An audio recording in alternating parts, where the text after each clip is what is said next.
आज हम जलालुद्दीन अकबर पे बात करेंगे। तो अकबर का जो पीरियड हमारे सामने है, इट इज़ फ्रॉम 1556 टू 1605। अगर आप हिस्टोरियंस को देखोगे तो वो उसको लिखते हैं कि that undoubtedly he was one of the greatest monarchs जो कि इंडियन हिस्ट्री में मतलब जिन्होंने रूल किया है। तो एक एम्पायर बिल्डर, फिर आप उसके कॉन्क्वेस्ट्स को देखोगे, आप उसकी आइडियोलॉजीज को देखोगे, और जो उसने स्टेट एंड गवर्नमेंट को शेप किया है, इंस्टीट्यूशंस बिल्ड किए हैं, फिर मतलब सिस्टमाइज किया है इंस्टीट्यूशंस को। तो ये आपको मतलब बात समझ आएगी कि जो हिंदुस्तान पे जिन लोगों ने हुकूमत की है उनमें जो बड़े नाम हैं उनमें अकबर का नाम है। तो एक नेशन बिल्डर, आप अब एम्पायर बिल्डर आप अकबर को कह सकते हैं, और एक बड़ा कंट्रीब्यूशन उसका हिंदुस्तान की हिस्ट्री में रहा है। हालांकि उसकी रिलीजियस यूज़ की वजह से वो एक कंट्रोवर्शियल फिगर भी रहे हैं।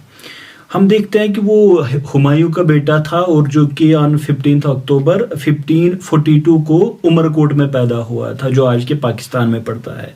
ये वो पीरियड था जब हुमायूं वो दर बदर फिर रहा था, जब उसको शेरशाह ने कन्नौज में हराया था। अच्छा, हमीदा बानो उसकी जो माँ का नाम है। तो वो एक्चुअली जो हिंदाल का स्पिरिचुअल गाइड था, उसका हिंदल का स्पिरिचुअल गाइड उसकी मतलब उसकी बेटी थी वो स्पिरिचुअल गाइड की। अच्छा, ये मतलब बड़ी छोटी उम्र में अकबर यानी बादशाह बने थे हिंदुस्तान के। जो उसका एक्सीडेंट होता है, इट्स ऑन 14 फरवरी 1556।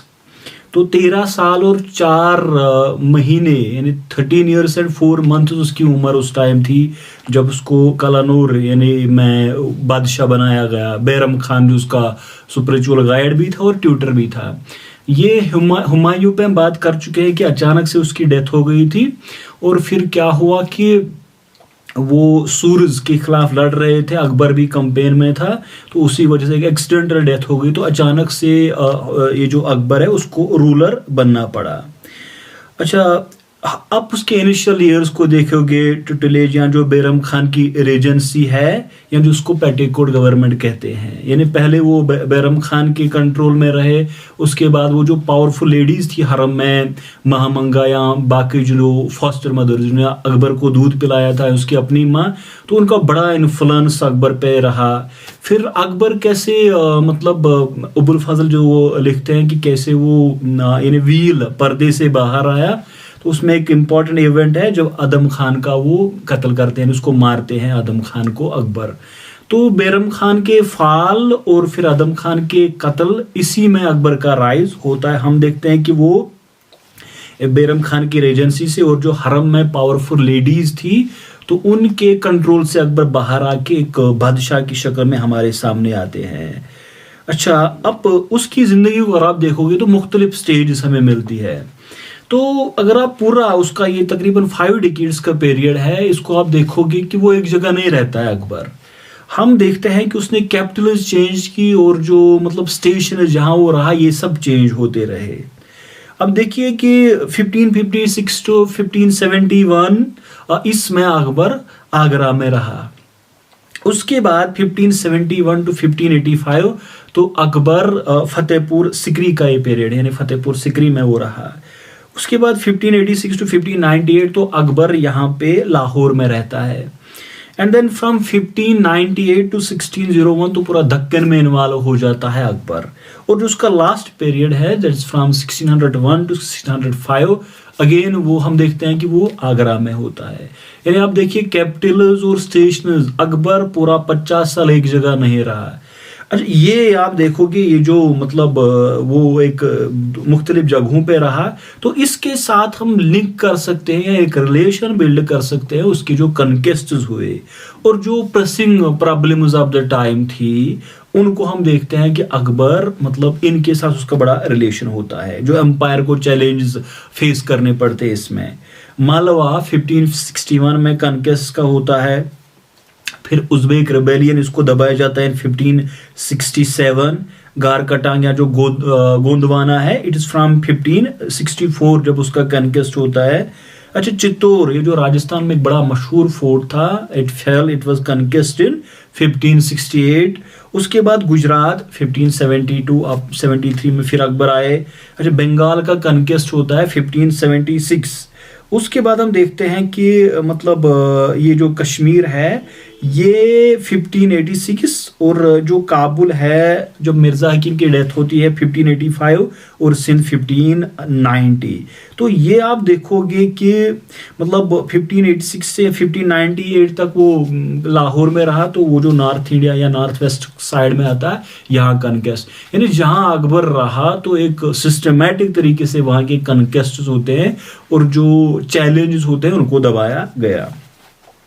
50 साल पे मतलब 50 साल तक हुकूमत करना और फिर इतना बड़ा एम्पायर बिल्ड करना तो एक बड़ा काम है। लेकिन इसका मतलब ये नहीं कि मतलब वो बिल्कुल अनचैलेंज्ड पीरियड था अकबर के लिए। लगातार रेबेलियंस रिवोल्ट होते रहे अकबर के खिलाफ। उज़्बेक्स ने किया, उसका भाई मिर्ज़ा हकीम वो लाहौर पे कब्जा करने आया। बंगाल और जौनपुर में हुआ जहां वो मुल्ला यजीदी ने उसके खिलाफ फतवा भी दिया था। हम जमींदारों के देखते हैं 144 रिवोल्ट्स अकबर के खिलाफ होते हैं। अच्छा, अफरीदी रोशनाइज ये अफगानिस्तान में रिवोल्ट करते हैं, और उसका बेटा सलीम जो बाद में जहांगीर बनता है वो 2 बार अकबर के खिलाफ रिवोल्ट किया उसने।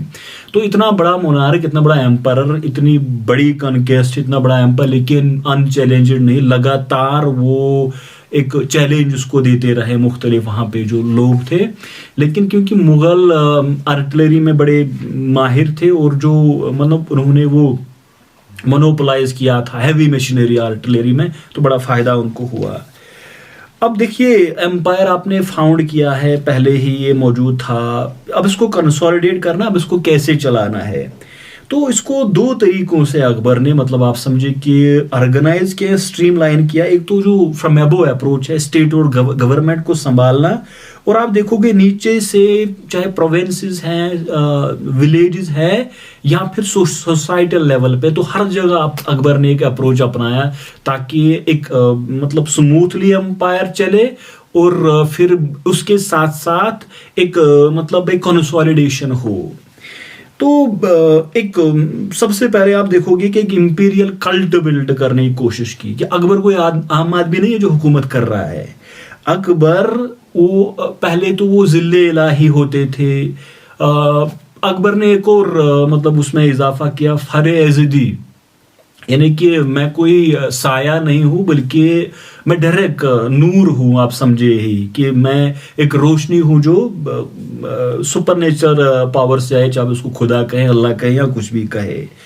तो उसके साथ साथ वो फिर एक कल्ट बिल्ड करने की कोशिश की कि जरोखा दर्शन हो। जरोखा दर्शन वो सुबह आता था, अपनी खिड़की पे खड़ा हो जाता था, तो कुछ तो वो बेचारे वो बेवकूफ़ किस्म के जो इंसान थे वो तो तब तक खाना ही नहीं खाते थे जब तक अकबर का दीदार ना हो। तो वो कोई आम आदमी नहीं है। अबुल फजल ने तो दलाइल पेश किए हैं कि लोगों को अकबर की मतलब क्या ज़रूरत है, और लोगों को इस बात का शुक्र गुजार होना चाहिए कि अकबर उन पे हुकूमत कर रहा है। तो मतलब अकबर ये कोई मजबूर करके लोगों को हुकूमत करना, बल्कि उसकी ज़रूरत है कि वो हुकूमत करे। ये तो खुदा की तरफ से एक नूर आया है। तो एक पूरा जो अकबर का जो सोवरेंटी का कंसेप्ट है वो चंगेज़ खान से कैसे आया, तैमूराइड से कैसे आया, वो बड़ा एक इम्पोर्टेंट टॉपिक है। अच्छा, अब इसको देखिए कि वो जो दिल्ली सल्तनत में एक वजीर होता था उसकी जगह हम देखते हैं कि एक मिनिस्ट्रियल स्टाफ उसने तैयार किया। उसमें दीवान, पहले वकील था, बाद में उसमें हम देखते हैं दीवान, मीर बख्शी, मेरे सामान और सदर। तो ये सेंट्रल एडमिनिस्ट्रेशन को उसने स्ट्रीमलाइन किया और ऑर्गेनाइज किया। उसके साथ साथ यही रेप्लिकेट हुआ प्रोविंशियल लेवल पे। ये 4 मिनिस्ट्री जो 14 एम्पायर के प्रोविंसेस थे, कोऑर्डिनेट गवर्नर करता था। यानी जो सेंट्रल एडमिनिस्ट्रेटिव मॉडल था उसको रेप्लिकेट किया गया हर जगह प्रोविंशियल लेवल पे अकबर के जरिए। अच्छा, अब देखिए कि इसमें सबसे पहले जो मतलब सबसे ज़रूरी था वो था कंट्रोल एंड कंसोलिडेशन। तो ताकि एक स्मूथ फ्लो ऑफ रेवेन्यू हो, यानी बड़ा ज़रूरी था कि रेवेन्यू पे ही पूरा वो एक स्टेट ही इसीलिए वो में आती है रेवेन्यू के लिए। तो हमने देखा है कि पूरा उनने ऑफिसर्स का एक कार्डर बनाया था जिसको मनसबदारी सिस्टम कहते हैं। तो उसकी न्यूमेरिकल डिवीजन 1567 में, फिर हम देते हैं ग्रेडेशन जात और सवार 1595-96 में। तो ये मनसबदार आज के जिस तरह सिविल सर्वेंट्स होते हैं इसी तरह ये मनसबदार थे, यानी रैंक एक ऑफिसर को दी जाती थी।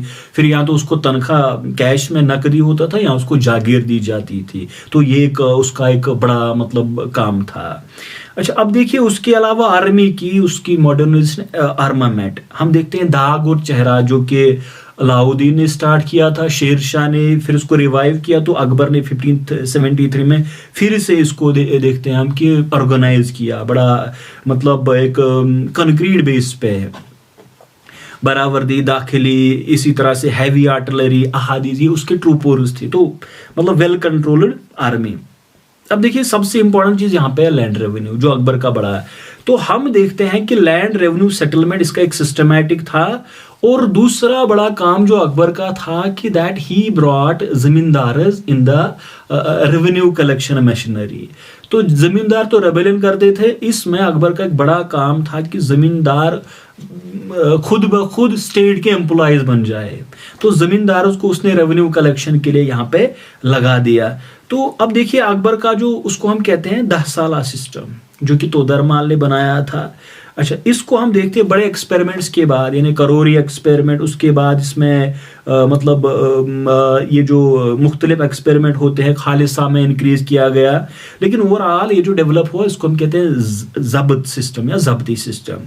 तो इसमें क्या था कि land revenue collected in cash at rates calculated according to which crop was sown, फिर उसके बाद साइज ऑफ क्रॉप्ड एरिया और सॉइल टाइप्स।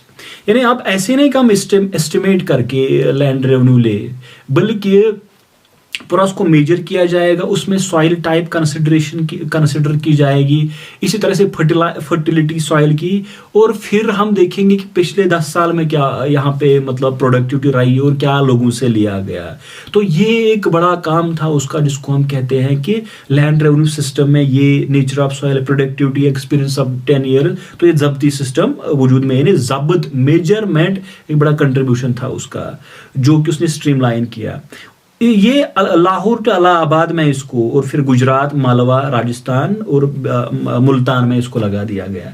हम इसके अलावा देखते हैं कंकू था या बटाई सिस्टम था, यानी क्रॉप शेयरिंग का सिस्टम, या नस्क सिस्टम था, ये मुख्तलिफ इलाकों में। लेकिन जब्त जो था 10 साल सिस्टम, 10 ईयर सेटलमेंट, या 10 ईयर का मतलब ये नहीं कि वो 10 साल के लिए था, बल्कि पिछले 10 साल के एक्सपीरियंस। तो इससे स्मूथ फ्लो ऑफ रेवेन्यू मतलब हुआ, और फिर एक पर्टिकुलर टाइम पे जाके रेवेन्यू कलेक्ट किया जाता था। फॉरेन रिलेशन भी उसके साथ हम देखते हैं ऑटोमन्स थे, सफवी थे, या उज़्बेक्स थे, हर एक के साथ उसने ये डेवलप की। अच्छा, जब आप उसने एक कोहेसिव एम्पायर, एक एम्पायर बिल्ड करने की कोशिश की, तो अब इसके लिए एक कोहेसिव आइडियोलॉजी होनी चाहिए। तो उसके लिए उसने क्या किया कि जो यहाँ पे नॉन मुस्लिम्स थे, खुसूसन राजपूत्स, तो राजपूत्स को उसने स्टेट का पार्ट बनाया। यानी उनको एक टाइम ऐसा आया कि दैट पार्टनर्स ऑफ किंगडम, उनको राजपूत को बनाया गया, उनको इम्पोर्टेंस पोस्ट दिए गए। और उसके अलावा उनको उनके साथ मैट्रिमोनियल अलायंस, यानी उनके साथ शादियां की अकबर ने उनकी बेटियों के साथ, लेकिन ये वन साइडेड था, यानी राजपूत बेटियां होती थी और यहाँ मुगल या तो अकबर या उनके शहजादे होते थे। और फिर हम देखते हैं कि मतलब इम्पॉर्टेंट पोजीशंस उनको दी गई। फिर आर्मी जो सूबाज में थी उसमें उनको इम्पॉर्टेंट मतलब कोर्ट में चाहे आर्मी में इम्पॉर्टेंट पोजीशन दी गई। इसके साथ हम देखते हैं, अच्छा, कछावा सबसे ज्यादा जो अंबर के थे उनको इसमें मतलब इम्पॉर्टेंस दी गई। देखिए, दो मेजर रिलीजियस ट्रेडिशंस उस टाइम में थे, एक तो हिंदूज थे, एक मुसलमान थे, ज़्यादातर हिंदूज थे। तो अकबर ने क्या किया कि उसने कंसोलिडेटरी अप्रोच अपनाया हिंदूज के साथ। तो चाहे उनका मतलब पिलग्रिमेज टैक्स माफ़ करना था, जिजिया माफ़ करना था, फोर्सिबल कन्वर्जन पे बैन लगानी थी, या स्लेवरी को बैन करना था, ये तमाम चीज़ें अकबर ने की, ताकि मतलब वो जो एक अदर फीलिंग हिंदू कम्युनिटी में हो वो दूर हो जाए। और ये मतलब उसको इसी वजह से उसका इतना बड़ा नाम है कि वो एक ब्रॉड माइंडेड आदमी था, एक लिबरल आदमी था। लेकिन वो जो उसके अपने को रिलीजनिस्ट्स थे जिन्होंने एम्पायर बनाया था, वो अकबर से कोई ज़्यादा खुश नहीं थे। पहले तो मतलब सतीश चंद्रा ने तो जो डिस्कर्न किया है 3 stage in his religious life, personal चाहे जो एफिलिएशन थी उसकी, यहाँ पॉलिसी थी। तो वो पहले चिश्तियों के साथ बड़े डिवोटेड थे, फिर वो काजी अब्दुल नबी या अब्दुल्ला सुल्तानपुरी, उनके वो बड़े बड़े मतलब उनकी इज्जत करते थे। लेकिन फिर 75 में एक चेंज आया, उसने एक रिलीजियस हॉल बनाया था, इबादत खाना फतेहपुर सिकरी में, जहाँ रिलीजियस डिस्कशंस होती थी। इसमें इम्पोर्टेंट आता है 1579 में 25 सितंबर 1579 में उसने उस महजर साइन करवाया, जिसको कि रिलीजियस डिग्री, यानी अब मैं इमाम आदिल हूँ, यानी जो वक्त के उलमा हैं उनसे बड़ा मुजतहिद हूँ मैं। और फिर क्या ये कि मैं सुल्तान आदिल हूँ, यानी मेरे लिए कोई ज़रूरी नहीं है कि मैं किसी रिलीजियस स्कॉलर की बात मानूं, बल्कि मेरा व्यू पॉइंट सबसे बढ़ के है। वो पॉलिसी उसको कहते हैं सुलह कुल, पीस विद ऑल। लेकिन कुछ लोगों ने इसको, जो अगर आप सोर्सेज को रीड करें तो कुछ ने इसको कहा कि ये उसका एक था तौहीद इलाही, कुछ कहते हैं दीन इलाही, यानी अकबर एक नया दीन बनाना चाहता था। मोहसिन फानी ने जिस तरह दबिस्तानी मज़ाहिब में इसको लिखा है, तो इस पर बड़ा डिबेट है कि वो मजहब बनाना चाहता है या ना। लेकिन ओवरऑल मुस्लिम सब्जेक्ट्स हम देखते हैं, चाहे बदायूनी था या उसके बाद शेख अहमद सरहंदी, मुजद्दिद अल्फसानी, वो दोनों इसके खिलाफ थे। शेख सरहंदी ने मतलब इसका पूरा एक जो रिलीजियस क्लास था वो अकबर के खिलाफ था।